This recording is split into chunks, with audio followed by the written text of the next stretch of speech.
Doctor ہما کس number 8؟ Doctor زمان اس کے جانے کے بعد غصے سے لال پیلے ہو رہے تھے اور یہی سوچ رہے تھے کہ اس کلثوم نامی عورت سے کیسے پیچھا چھڑایا جا سکے۔ اس عورت نے تو ناک میں دم کر دیا ہے۔ ڈاکٹر زمان نے یہ کہہ کر اپنے پاؤں کو زور سے سیڑھیوں کے ساتھ لگی گرل پر دے مارا۔ اس کی ٹانگ کو کافی جھٹکا لگا، مگر اسے اس کی ٹانگ کی پرواہ کہاں تھی۔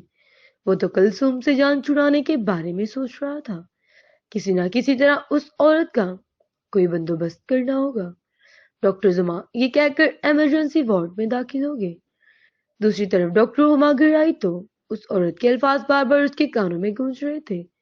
اس عورت کے کہنے کے مطابق وہ ڈاکٹر زما کی نئی دوست ہے۔ اس کے اس لفظ کا کیا مطلب تھا؟ کیا ڈاکٹر زما کا کسی لڑکی کے ساتھ افیئر چل رہا ہے؟ وہ اسی سوچ میں گم تھی کہ انور گھر میں داخل ہوا۔ آگئی تم؟ میں کھانا گرم کر دیتی ہوں، ڈاکٹر ہما نے اس کو دیکھتے اس سے پوچھا۔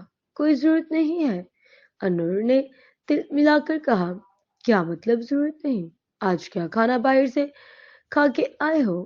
نہیں، لیکن مجھے ابھی نہیں کھانا، مجھے بھوک نہیں ہوگی، میں خود ہی گرم کر کے کھا لوں گا۔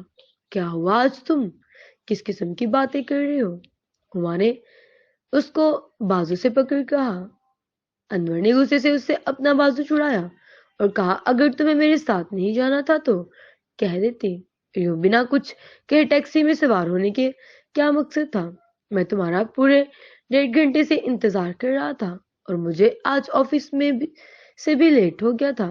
ہما نے واقعی غلطی کی تھی، وہ اس کو تسلیم کرنے کے لیے بھی تیار تھی۔ اچھا ٹھیک ہے، تم اپنا موڈ خراب نہ کرو، آئندہ میں ایسا نہیں کروں گی۔ آگے کیا ہوا جاننے کے لیے چینل کو لائک اور شیئر کریں اور گھنٹی کے بٹن کو دبانا نہ بھولیے گا۔